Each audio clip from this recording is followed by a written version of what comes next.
Hello, I'm Bryony Worthington, and this is Cleaning Up. As many have said, 2024 is the year of elections, and as we record this, we've just seen a dramatic redrawing of the political map for the United Kingdom. Tactical voting to get the Conservatives out of government has seen Labour win by a landslide, and the Conservatives have seen their numbers decimated. Their share of the vote was also poached by the Lib Dems, who've returned newly invigorated, and the new right-of-centre party Reform has won 4 seats and a large share of the vote.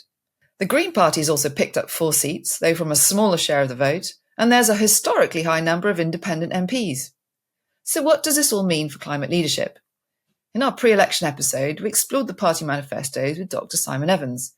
In this episode, we explore a specific sector, and that's transport, which will have to be in sharp focus for the new government if it wants to make progress on the net zero goal. My guest is Ben Nelmes, the CEO of a not-for-profit, New AutoMotive. I must declare an interest here as I'm a founding board member of New AutoMotive and work closely with Ben on the challenge of how to reduce the climate and air quality impacts of today's vehicle fleet. Transport is the UK's largest source of greenhouse gas emissions, and they've remained stubbornly high. Under the last Labour government, which ran from 1997 to 2010, while huge progress was made on cleaning up the power sector, we were driven down a cul-de-sac on transport as incentives were brought in for slightly more efficient diesel vehicles. Since then, vehicles have become much less efficient as they've ballooned in size and the SUV craze has taken off. While the Conservatives were in power, the industry was caught lying about their impact on air quality, and we lost a decade to inaction when you should have been focusing on electrification.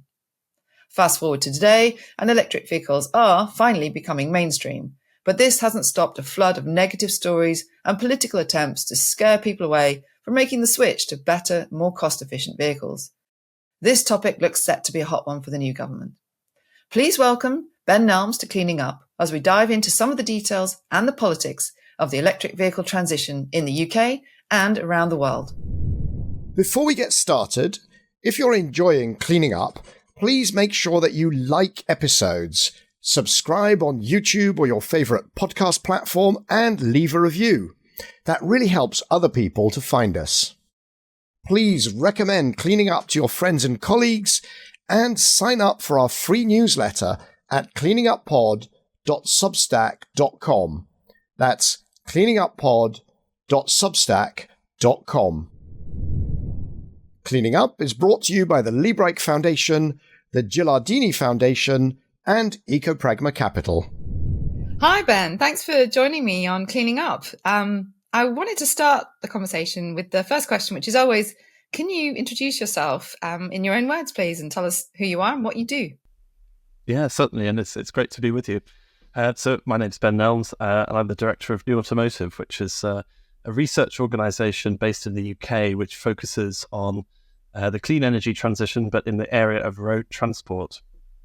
So we do lots of research into policies that help governments accelerate the transition to electric vehicles, and we open up and publish data that helps governments and consumers and the industry also navigate that transition too. So this is a not-for-profit organisation based out of London. And how long have you been going? Well, we've been going 4 years. In fact, I think this month is our 4th birthday. So yeah, we set up during the first coronavirus lockdown. So yes, we are based in London, but actually we're a very remote organisation, and we have members of the team based all over the world. In fact, we have a team member in New Zealand at the moment. And yes, we're a non-profit organisation, and yeah, as I say, that the mission is to help accelerate the transition to clean road transport, and we have a particular focus on electric vehicles. And personally, kind of what led you to this role? What were you doing immediately before, and how did you get into this kind of advocacy with data kind of work? Yeah, well, so immediately before, I was working for a trade association based in the City of London that had investors and asset managers as its members, and they were all focused on clean energy investments. So I was working with them, and I was leading their public policy advocacy work. And before that, I worked for a member of the UK Parliament who was chair of the House of Commons Environment Committee. And I saw the role in that role. Actually, I saw the the role that data plays in helping establishing narratives and establishing sort of or influencing political debate and how that feeds through into the development of policy. One of the issues I worked on actually in that job was completely separate to climate in a way. It was actually to do with the problem of plastic pollution, where there was suddenly it came to the attention of Parliament and to the public that these tiny plastic particles were making their way into the environment and back onto our dinner plates in seafood and fish that we were eating. There was so much data and evidence that filled the pages of the newspapers and eventually drove the government into acting. And I think that was something that really made an impression on me, and in terms of how data and evidence can feed through into policy making. And so you're an organisation that focuses on data. What are some of the data stories that you've been able to tell around electric vehicles? Well, one of the great things about electric vehicles is that they offer running cost benefits to people who own them. And so everybody has their own. That means that everybody who has a car has their own personal data point, which is how much you use your car and therefore how much you could save by getting an electric car. And so actually one of the things we've done as an organisation is we created a bespoke cost savings calculator tool, which is really clever. You just put your car's number plate into it and it will look up how many miles a year you drive and give you a personalised figure on how much you're going to be able to save in fuel costs by going electric.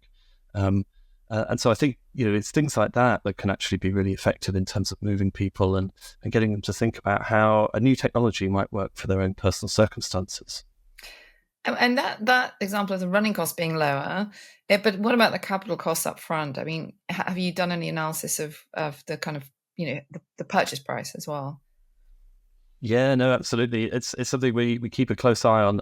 We had a report out this week or the week before, just looking at this recently, and actually we're seeing those costs start to come down quite significantly. So we found that looking across the market at particular kind of very popular models, you're looking at electric cars being roughly in the region of 10 to 15% more expensive than an equivalent petrol or diesel model. But actually, there are some models where the electric version is now cheaper. And of course, many people buy their cars as well on finance. And there are car companies that are looking at structuring their finance deals such that the monthly payments will be the same, even though the capital cost, the upfront cost is slightly different. So it's a really complicated picture cost, but it's certainly moving in the right direction. So yeah, that's something to be positive about. And what you were saying earlier about the price calculator, it's partly a function of how much you drive, right? So those people who are car dependent or who are driving regularly for work and for commuting, they're going to be the ones who save the most, presumably. Yeah, absolutely. They will save the most, and they're also the people who emit the most because they consume the most fuel as well. So this is a really interesting group of people, and I think they need to be a real priority when we think about how to optimize the transition to electric vehicles. Our research has shown that in the UK, there's 10% of the cars on the road consume about 25% of the fuel and are therefore responsible for about 25% of the emissions. So if you think about your emissions reductions curve over time as the fleet of all the cars on the road switches over to being electric, there are lots of different pathways that curve could take. If you start with those who drive the least first, that's going to be a really slow picture. It's going to take a long time to see any meaningful emissions reductions. If you start with those who consume the most, unsurprisingly, that's going to be a much quicker reduction in emissions. And it's something that, this is a principle that is employed across other areas of climate policy, which is to identify the largest point sources of emissions and start with those and try and switch them over to cleaner alternative technology. And of course, so related to that is if you are driving a lot of miles, you need a car with a reasonable range, and you also need to feel confidence in the charging infrastructure. So how much is it dependent on those two things being in place as well? Yeah, I think it can be really dependent. I mean, there's one thing that is not well known is it's not well known very well who this group of motorists is. And it's quite interesting that there's a bit of a gap in the research as to who are the owners of these cars that are driving all these miles. there are some countries who have put effort into trying to electrify these vehicle use cases, you could call them, because sometimes they're not individual people. They might be, like a rental car that is used by a lot of different people. And sometimes they might be individual families who live in an area where, they're a long way from amenities. They have to drive to work. They perhaps have kids and are doing the school run as well. And all those miles really tot up. But yeah, you're right. So, some of these vehicle use cases will require, significant investments in charging infrastructure. It might not be charging infrastructure.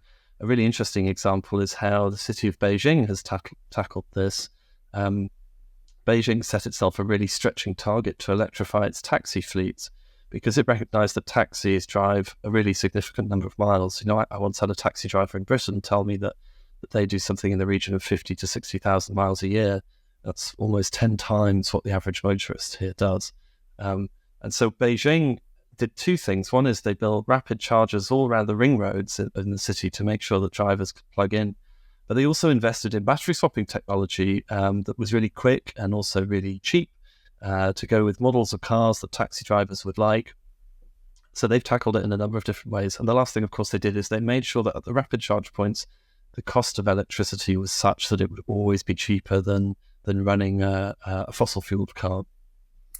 Yeah, that's what you can do, I suppose, if you don't have a market economy. But the City of London, obviously, that's true. The City of London also recognised taxis. Black cabs were an issue, and they brought in a sort of a support package, I suppose, to get them to convert. But those vehicles are quite interesting for another reason, which is they often have range extenders on board, don't they? There's an extra element to that, which I don't know if you've looked at that at all.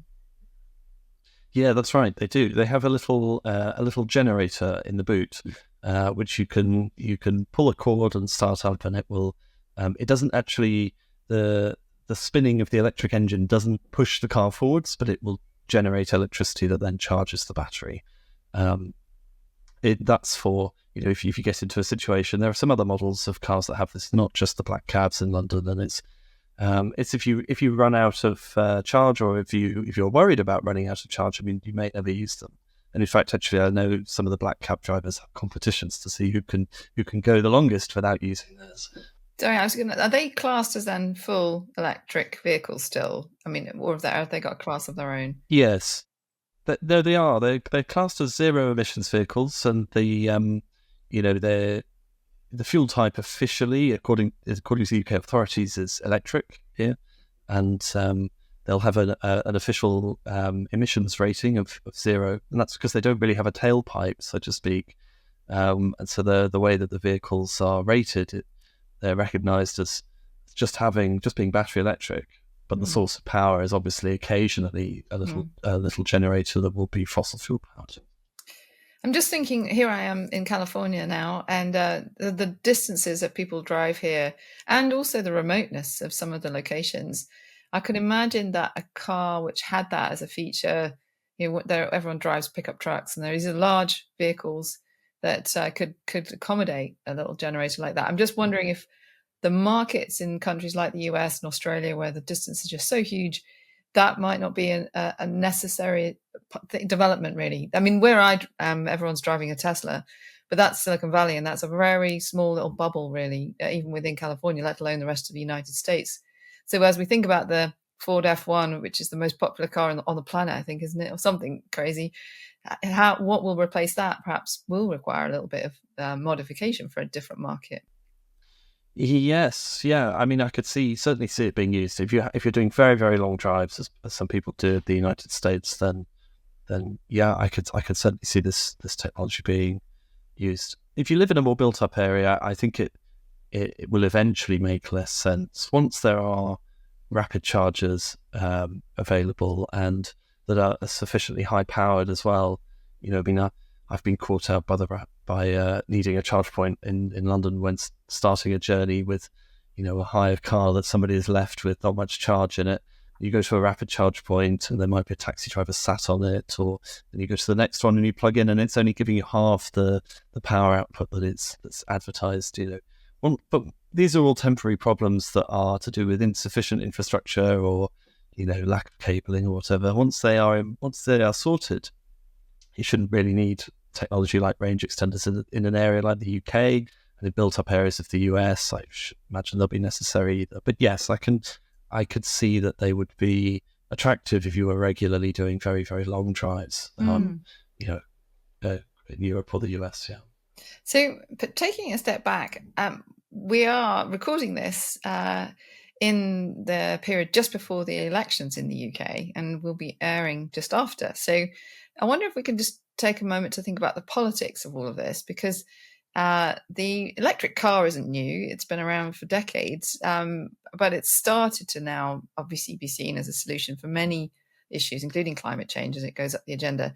But it's not been without its sort of setbacks, I guess. And I'm really interested in if you could tell us a little bit about what's in store for us there. We can make a guess, given the polls, who might be government now.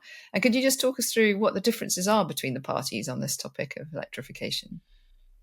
Yeah, well, this election is quite interesting in some respects, because the UK has for many years enjoyed a consensus among the two main parties of government over most climate change issues. It's really been only at the margins that there have been differences, whereas at times we've seen the parties try to make EVs a point of difference.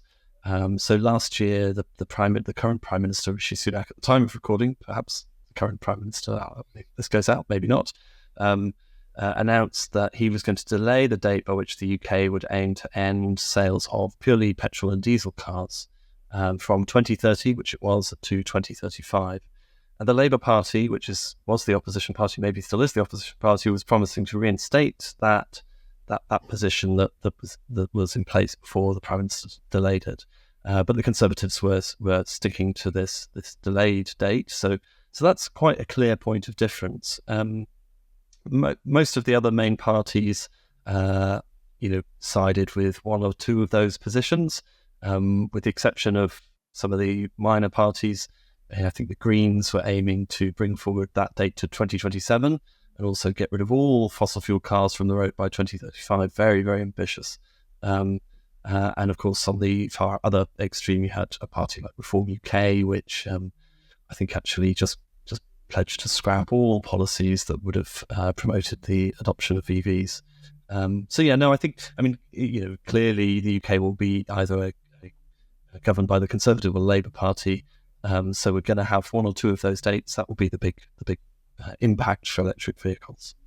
And the policy that drives this kind of stopping of selling of ICE vehicles, of combustion vehicles, it was described as a ban on combustion vehicles, but it's really a mandate to sell clean, isn't it? And that kicked in January 24, so it was introduced under a Conservative government. And can you just talk us through how that mandate works and what it's effectively doing? Yeah, you're right to say that the ban, as it were, is not the only thing that exists. And in fact, the ban doesn't really exist in any sense other than a political ambition. There's no law that says after 2030 or 2035 that it will be illegal to sell a combustion engine car. So the government needed a policy that was going to get us from now where we are to a position where 100% of our car sales would be clean. And so they introduced this mandate, as you called it, the Zero Emissions Vehicle Mandate, to give it its technical term, which is a policy that has been used in places like California and China. Canada also has one now. Many other states, actually, in America have joined the Californian mandate. And other countries as well have used policies like this. And effectively, it is a regulation of the supply of new vehicles onto the market.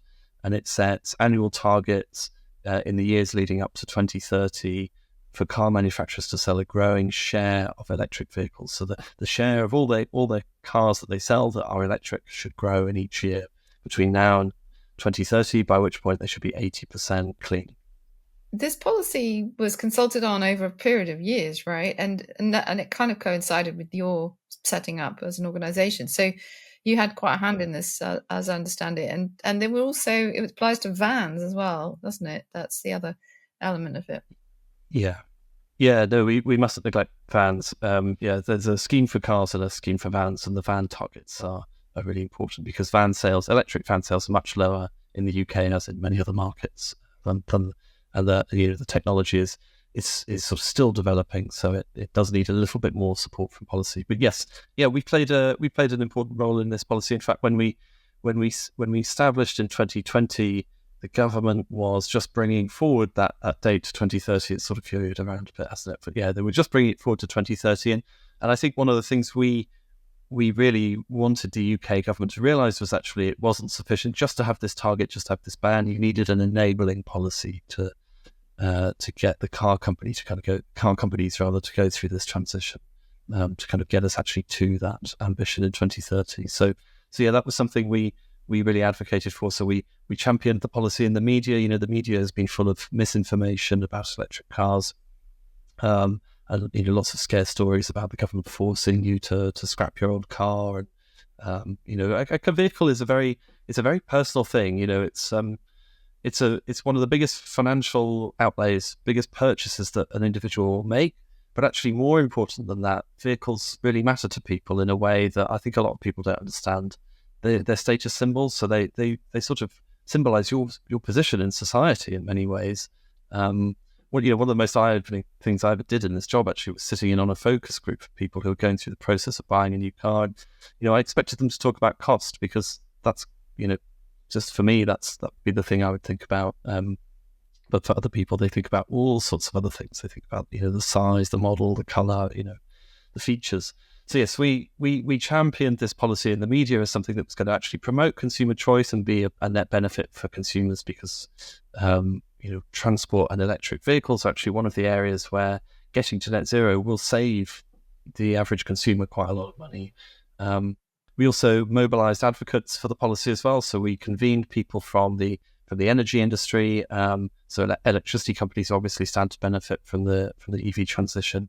And also businesses who are either making or selling, retailing electric cars as well, and brought them together, convened them, and we spoke to government with one voice, which I think made it, had a lot of power in influencing the development of that policy. And then, of course, we also produced lots of detailed recommendations and research into how these policies can be most effectively designed. So this policy is pretty radical, and it sounds like it's probably one of the most ambitious that there is. And how's it been received? Who've been the vocal opponents? Because I imagine there have been some.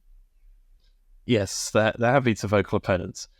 Initially, it was received fairly positively. So I think, as you said, it was developed over the course of 2 years with extensive engagement with industry, and the car companies engaged very positively with it. Some of them actually taking very progressive positions and advocating for higher targets, more ambition.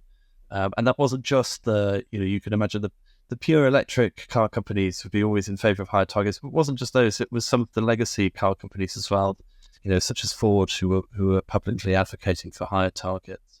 But now that the policy is in place, now that it is, actually the rubber is hitting the road, as it were, things are changing a little bit, and certainly from senior executives at conferences, as it always happens, they will, they're on a panel and they start kind of rubbishing it a little bit and pushing back and saying that this is not so good. And of course, it's always hard to know to what extent that is just a sort of throwaway remark, or to what extent that's actually a company really changing its position on these policies. It's starting to stir things up a little bit, I would say, yeah. And has it provided a degree of certainty, though, for some of these companies and I guess other investors who are going to be needed to put the infrastructure in and to get the supply chains? Yeah, absolutely. No, the whole point of this policy is to provide that market certainty and the clarity about the pace of change. One of the crucial areas where this policy is actually helping is in the delivery of the charging infrastructure. So, companies are mobilizing capital on the basis that they can say to their investors, there will be a certain number of these cars on the road that will need to use the chargers a certain amount of the time, and so therefore this is our whole business model. And there is billions being invested in charging paths, charge points in the UK. So yes, that, but also in vehicle manufacturing as well. The UK is building its first gigafactory in Somerset. We already have electric vehicles produced in Sunderland, and that is being expanded. There's a company called AESC that manufactures the batteries over the road from the Nissan plant where they're put into the cars. That's a great business model, and that is being Nissan are putting in lots and lots of investment to grow that. And there's also investments in Ellesmere Port in the northwest, where Britain has its first all-electric vehicle production plant, making Vauxhall vans. Ford in Essex, the list goes on. This policy is really important, and there is a lot of money behind it now, invested on the back of it.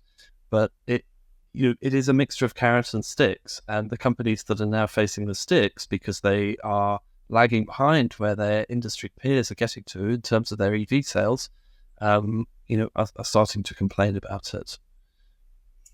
But politically, there doesn't seem to be anyone who's saying they should scrap it, apart from the very far right groups. That's absolutely right. So even when the Prime Minister said he was delaying the phase out date from 2030 to 2035, he didn't change this policy because I think he recognised there was already a lot of money sitting behind it. The relevant companies that are going to be affected by this, whether they're car companies or charge point energy industry, they're all putting money on the basis of this policy, all investing money on the basis of this policy. So I think he recognised that fact, and so therefore that change of the headline target actually didn't matter that much because the underlying policy remained the same. And then thinking about the UK, then in the context of or globally with our neighbours in Europe, what is the balance of trade at the moment between the UK and Europe in terms of cars? I mean, are we a net importer, net exporter? Has that changed? Yes, we are a net importer of cars, and the two biggest trading partners traditionally for the UK historically have been the European Union and the USA. And in terms of electric cars, we import about £11 billion a year worth of electric cars. Now we export electric vehicles as well. We export about £2.5 billion worth of them as well. So there's a bit of a trade deficit, but actually that £2.5 billion is growing, or it had been growing. It's been a little blip in the figures recently, sadly, but that will continue to grow. This is going to quite quickly become a very valuable export for the UK too. So, this is going to be a policy that is not going to go anywhere really, because it's just becoming more and more economically important for the UK. And so then thinking about Europe, it obviously, we've just had elections in the European Parliament.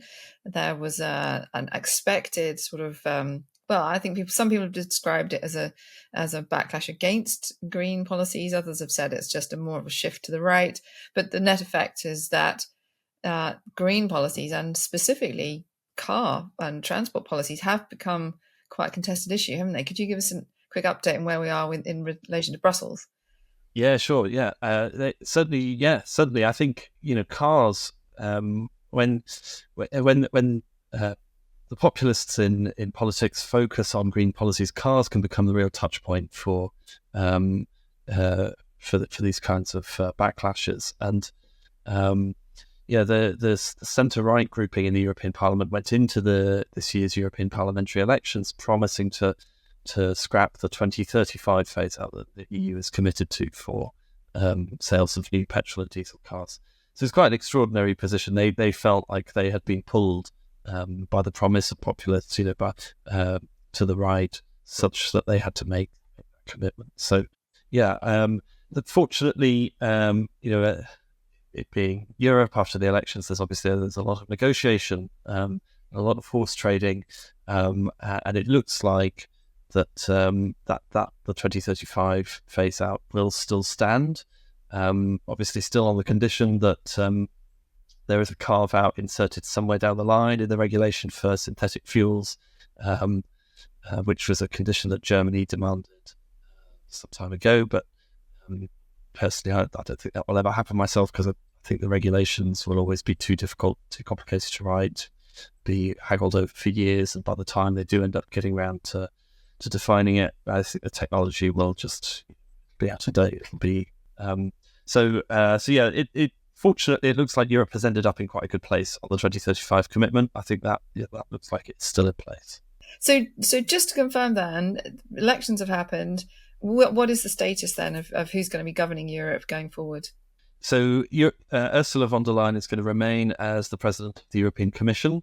We'll get the sort of the full details of all of the negotiation and all of the where the European Commission has landed it in terms of its commitments sort of later on. But it does look like now that the 2035 commitment is safe and that remains in place. But of course, the devil will always be in the detail of these commitments. That ban itself is not going to move the market. It will be the policies that get us from where we are now in terms of car sales to 2035 that will really matter. And those policies are set at a European level. And actually, it's the CO2 performance standards for new cars, to give it its technical name, and that sets the annual targets for fuel efficiency improvements that car makers have to meet in Europe, and that will be how Europe implements its transition to EVs.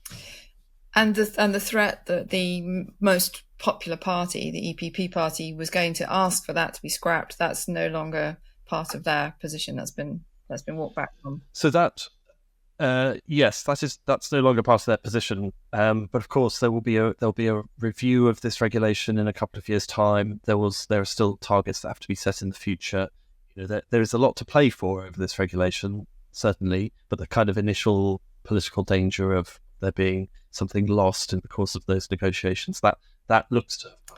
Well, that's good news at least. Now, where are we then in relation to Europe and trade? Because obviously we haven't mentioned it yet, but there's the China effect, right? China rapidly moved into electric vehicles and electric battery manufacture, and the supply chain needed to make those batteries, and so now dominates this market. How is that playing out politically in Europe?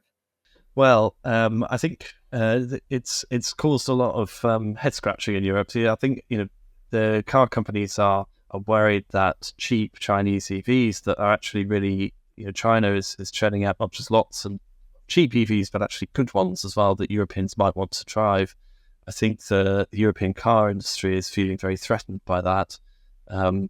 And we've seen EU decide to provisionally implement tariffs on China imports of Chinese EVs from certain manufacturers.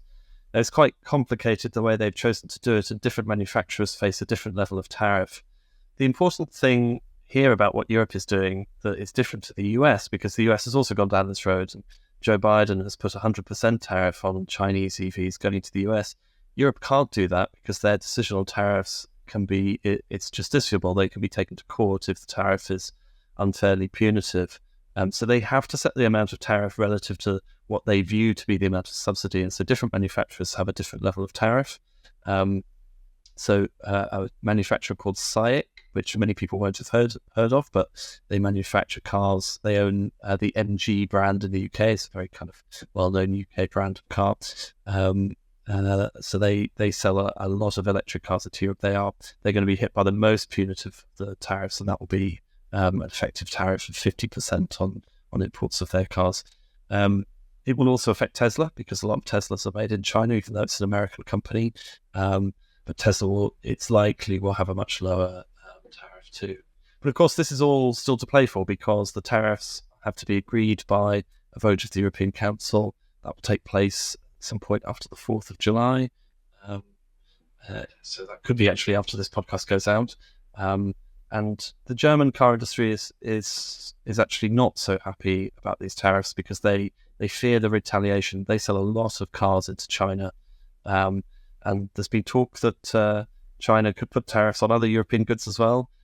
So I think Spanish ham was discussed, and if you hit them in the ham on, they might not be so keen on the EU tariffs on Chinese cars.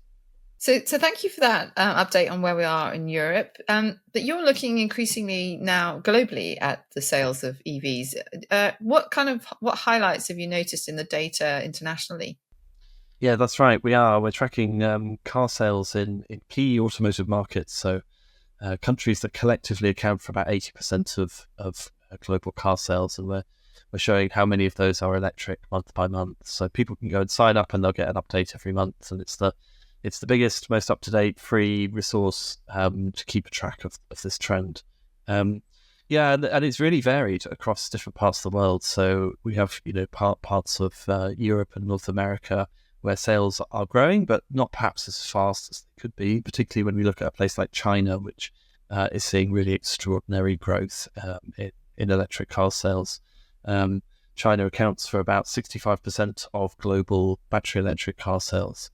So that's just to put it in context here. There's 7 million a year at the moment, battery electric cars being registered in China out of globally around 11 or 12 million. And what kind of rough percentage of the car fleet does that represent for China? How far along the transition are they? Are they still in the low teens or less than 10%? Yes, a little less than 10%, but it is growing.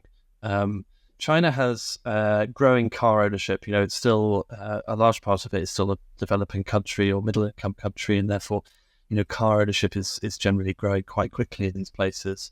But we're starting to see that is being just about more than offset. The growth in car ownership is being more than offset by the growing sales of EVs, and so that is really good for when China is going to reach a key tipping point, which will be the peak petrol consumption, peak gasoline consumption. And as we know, China, one of the reasons they really are going all in on electric vehicles is that they don't really have any indigenous oil production. So they see it as a strategic priority to reduce their reliance on imported oil. And actually, they're well on their way to doing it. The growth has been really dramatic in electric car sales in China. But what would you say to someone who would say, well, that's all very well and good, but it's pretty much running on coal, right? What they don't have in oil, they make up for in coal. So is it still cleaner to be running an EV on a coal-fired power station in China? Yes, it is. Yeah. Petrol and diesel cars are just incredibly inefficient uses of energy. So when you have an EV, yes, even though if you're putting power in from a fairly dirty grid, then you're still going to see emissions reductions by going to an EV. And of course, as you and I both know, the grid in China is changing as well. And of course, you have to think over the lifetime of the vehicle. So if you're buying an EV today, you've got to think what that grid is going to be like in perhaps 10 years' time, 15 years' time, or these cars are proving to last a very long time, maybe even 20 years' time. And we, most people who monitor the transition in electricity production and electricity generation, will tell you that grids will be significantly different. Can I run through a couple of other, potential things that you might read on the internet? Are they more likely to burst into flames than traditional cars? No, they're not. This is something that pops up again and again in the newspapers, and it filters through into public policy. So Italy and one other European country considered banning EVs in underground car parks. And in fact, there are some underground car parks in some parts of the world that won't accept electric cars because they mistakenly believe that cars are going to burst into flames.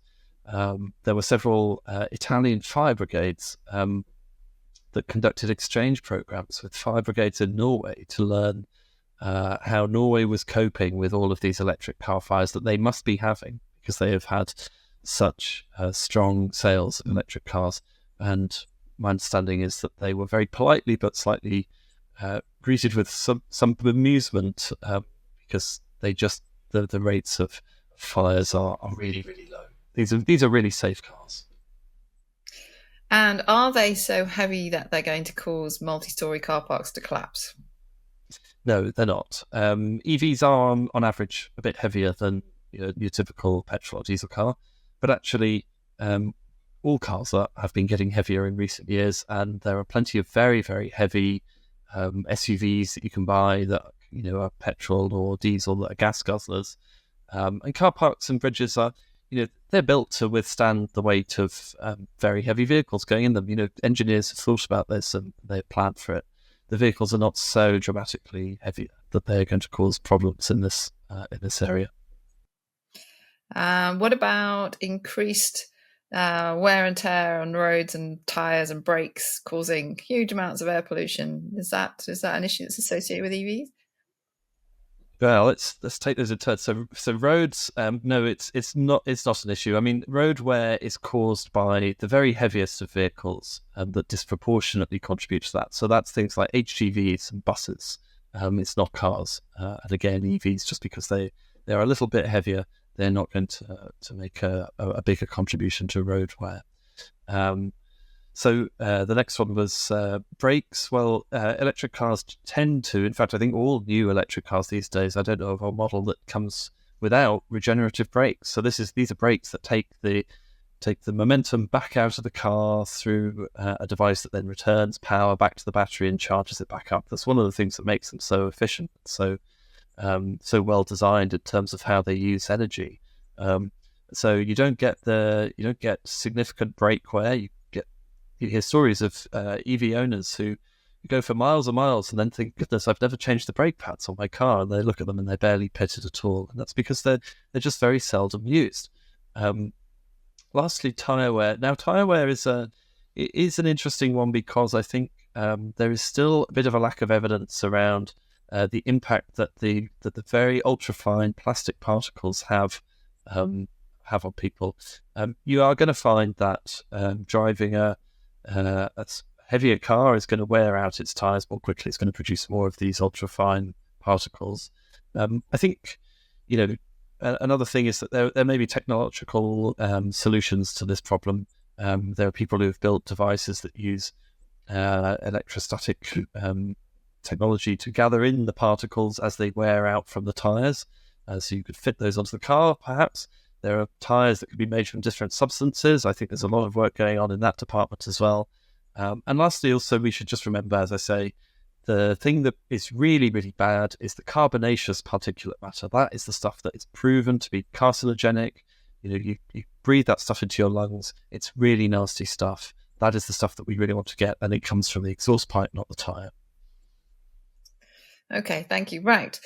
There's a few myths busted, but there is one question that maybe is a course, it may require a bit more of a thought through from the political perspective, which is at the moment, cars are often charged a tax on their fuel, which the treasuries receive, the government receives, and that's often topping up public spending, for things like hospitals and schools. What is going to happen when we're all driving around in electric vehicles and those fuel sale taxes start to disappear? Will we see a softening of government support, or what are the options? Well, I think the first thing to bear in mind is that this is quite a long-term problem. So if you look at forecasts that are produced for fuel duty in the UK, for example, so that is a tax that is charged per litre of fuel sold. And actually, if you go and fill your car up in the UK, it's you pay a lot of tax on it. The majority of what you hand over goes tax. There's the duty itself, but then there's also the value-added tax, the sales tax on top, and that that provides the government with a chunk of revenue, but it requires really significant changes in the composition of all the cars on the road before that duty is really going to change.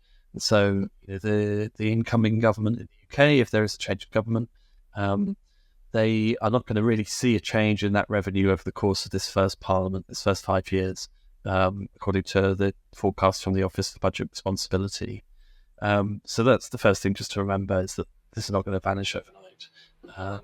The other thing is there are lots of options for how do you solve this problem. Fuel duty has been frozen in real terms in the UK for a long time, and in cash terms in the UK for a long time. That's a reduction in real terms. So the receipts have already been declining. So one thing is you could just slowly wither away those revenues and actually have different parts of the tax base take over. The other thing you could do is you could introduce some kind of per mile charging. I think that needs to be handled very, very carefully and very sensitively. I think that would be potentially a difficult thing to do. The government in the UK tried to do that in the 2000s and instantly stepped back from it, recognising that it was politically very, very difficult to do. But There's also been some polling recently that shows people now see these sorts of taxes as an inevitability, because they know that this technology is inevitable. So there are options there. One thing I would like to see is a reform of the annual registration tax that you pay in the UK, so vehicle excise duty, or road tax as it's more commonly known. The UK has just a chaotic system that's the product of multiple reforms that have left bits of the old system in place. And actually, I would like to see a scheme that is introduced based on energy efficiency. So every car, if you imagine every car placed on a scale of energy efficiency from the least efficient to the most efficient, construct a series of bands and have each car pay a fee that is based on its position along that scale. That would not only incentivize electric vehicles over the internal combustion engine, but it would also, within the array of electric vehicles that are produced, incentivize people to buy and to drive the most efficient electric vehicles. At the moment, the most efficient electric car you can buy in the UK is about twice as efficient as the least efficient. So when you think about demand for power, and demand for charge points, and all of the infrastructure that goes with that, and the demand placed on the grid, it makes sense that we're going to go for the most efficient vehicles possible. So why not bake that into the tax system now, before you get lots and lots of these cars on the road and you have to do something painful and retrospective later on? Yeah. So in the end, we might shift from standards and regulations focused on emissions to one that's focused on the quality of the vehicle, or the efficiency of the vehicle, the reliability, I guess. Because, I mean, going back to that conversation about what's happening in China, and China's now got thousands of manufacturers producing relatively cheap vehicles, I imagine there's a fair divergence of quality amongst those vehicles. And rather than focus on the subsidy, is one thing you could do, set some sort of standards that would then mean that the cheapest and perhaps the vehicles that are most likely to cause concern for consumer experience, perhaps they're the ones that we try and keep out of the market. Yeah, absolutely. And I worry a little bit that policymakers actually are making some missteps here. So it's a small example, but actually I think it could matter. Is you see local authorities in the UK, particularly in cities where there are residence parking schemes, they want to have small vehicles on the road because they don't want congestion, and they're safer, and they're better for cyclists. But they are now introducing parking charges for electric cars that are based on the battery size. I think that is a really silly thing to do. If you end up with people thinking, well, I want a big car because I want to be able to put lots of things in it, but then I'll buy the biggest car I can get with the smallest battery, and that's a nightmare for demands for charging infrastructure, things like that. These people are going to be sat on supermarket charge points all the time, and the lamppost chargers, even if they've got a driveway, when actually that infrastructure is needed by other people who need it more. So, I think there are lots of ways to get this very, very wrong. Why I like efficiency as the metric that we should focus on is because ultimately it's about what can you make that delivers the most utility.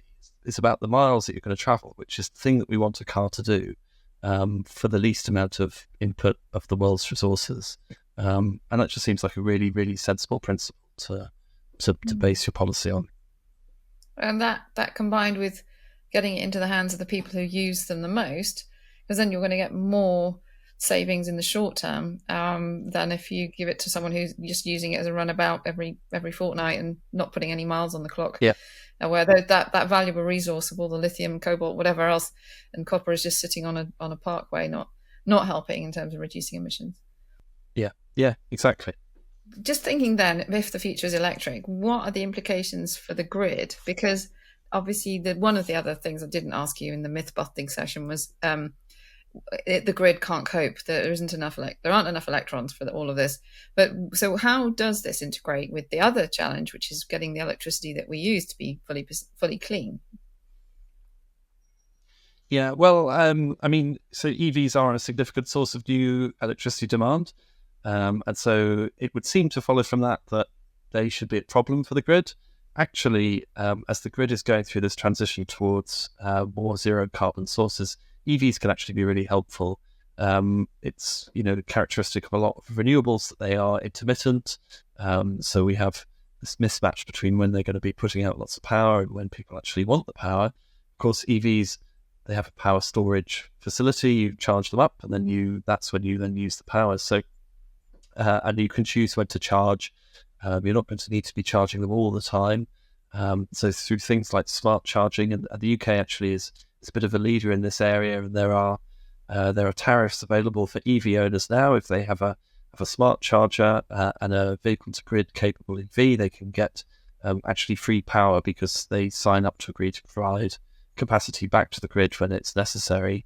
So there are all sorts of exciting technologies in this area that I think are going to mean that actually getting to some of the ambitions around grid decarbonisation will look easier if you also have quite a rapid rollout of EVs as well.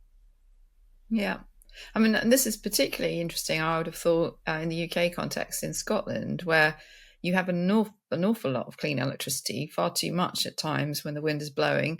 And there was a scheme, maybe it's still running, where the Scottish government was offering zero interest loans in order to help purchase electric cars. And it would seem that something that enables the Scottish public to benefit from all of this excess of clean electricity and then translate that into saving costs either on their car, running of their car, or how they heat and cool their homes. That's got to be surely something we should be trying to encourage. Yeah, absolutely. The Scottish scheme, I think, struggled for lack of kind of really significant funding behind it. And actually, the more I reflect on it these days, I think I would rather see governments take action that will not put all of the costs on the taxpayer of this transition. I think we need to be looking for ways that those who are making profits out of this production sale of the polluting technologies will pay for the deployment of the cleaner alternatives. That's the principle that we know is really going to effectively deliver these transitions.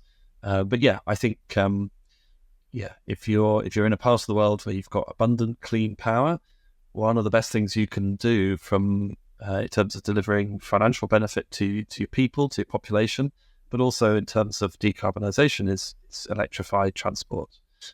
So yeah, that makes a lot of sense. I'm just thinking that through because this should be happening, but I can imagine there are reasons why it might not happen. Because if you're, what it really needs is for the electricity suppliers to realise that if they sell an EV to a customer, it will help them in order to grow their business. But at the moment, they're not really incentivized because they're getting paid to not produce, right? If you're getting curtailment payments because your wind is generating and you can't deliver it anywhere where there's demand, you're being compensated. So that market signal, which would normally exist, has sort of been, it hasn't been realized. So there's probably something that really interesting here that needs to be thought through about how do you get market signals into the places where they're needed, where the natural sort of monopolistic nature of some of the market today doesn't really uncover it. I mean, and there will be clever suppliers, I'm sure, who crack this, but there's a slight conflict of interest here where we're not allowing those market signals to really be shown, and so I'm sure that's something that the incoming government and will be starting to work through, in I hope at a great degree of alacrity, because it's really important because it will benefit the consumer, right? If we can get the consumer really benefiting from very cheap electricity when the electricity is there, it makes this whole thing a lot easier politically. Ooh. Yeah, no, absolutely. I mean, it makes no sense to pay a wind farm to curtail in the north of the UK, whilst in the south you're firing up fossil power generation because you can't get the power south. And the UK, as you say, it has a national electricity price, a wholesale price that applies across the whole of the UK. And there has been this discussion of locational pricing. I mean, I'm not an expert in the power sector, I should say, but I think there are some concerns from those in the renewable sector that locational pricing can affect the investment case. But ultimately, it would be a really good thing for EV owners if we could find some way to deliver cheaper power, perhaps cheaper power just for EV chargers at the times of oversupply of wind power. Yeah, and leaning in to those regions where there is this question of curtailment with some concerted policies to try and get these cars on the road, and that sort of regionalisation of the demand side, which that Scottish scheme of the zero interest loan was an example of. And maybe that's the way, rather than relying fully on the wholesale price changing, we can also do something on the demand side, which would then help to solve this problem. These are questions we can't solve in this podcast, and I know, well, there'll probably be future episodes on the pricing of electricity going forward. But Ben, I just wanted to end by saying, is there anything we haven't covered that you'd like to talk about? I know one question often get asked is, well, isn't this electrification transition in cars just a done deal now? Why do we need NGOs like New AutoMotive? Yeah, sure. Well, no, I think it's certainly not a done deal. I think it is certainly possible to go backwards. I think, as long as as long as the car industry, which is a global industry, is still producing cars with internal combustion engines, no country can step back and sit back on its laurels and think, well, this is all just going to happen. It won't. So the car companies are still making more money from the sale of internal combustion engine vehicles than they are from the electric models. That means they are going to be reluctant to go through this transition. It's capital intensive. It involves some painful decisions ultimately, about production and where to site production and changing, production facilities. And we see evidence in our global data when a government steps back from incentivizing the sale of EVs. We often see that play out, in fall in EV sales. So, I think sometimes we become slightly too convinced that this technology is going to be like lots of other new technologies that followed an S-curve. I think there are aspects of it that are really similar with things like the rise of the mobile phone, but there are aspects of it that are really different. One thing is that this is being driven by an external necessity that is climate change, and therefore it's being driven by government policy. There was no social cause really that drove mobile phone adoption as something that we knew we had to do as a society. It was driven by the fact that it delivered a new kind of utility that we'd never had before. You could speak to people on the move. The same with the car when it replaced the horse and cart. You could get places quicker, and you didn't have to feed it hay or clean up after it. Electric cars, in many ways, they just deliver the same utility as a regular car. That's actually their advantage, but it also is their disadvantage in terms of being subject to these kind of S-curve style behaviours. And so I think policy is going to have to play a strong role through quite a lot of this transition, until we really start to phase down the production of the internal combustion engine. No, thank you for that. And in the back of my mind, as you were speaking, I was thinking, given that land-based transport is the biggest segment of oil demand, and the shift to electric vehicles is the sort of killer app for bringing down that demand for oil, it's not just the car manufacturers who might be dragging their heels, right? There's a lot of people who are vested in the provision of the fuels, and just before COP, we saw that sort of Saudi Arabian video that showed that they have an active campaign to increase demand for oil, and some of that is about selling ICE vehicles, increasing the scale of the ICE vehicles, the size, the weight, and encouraging people to hold on to their ICE vehicles. So it's certainly a contested area.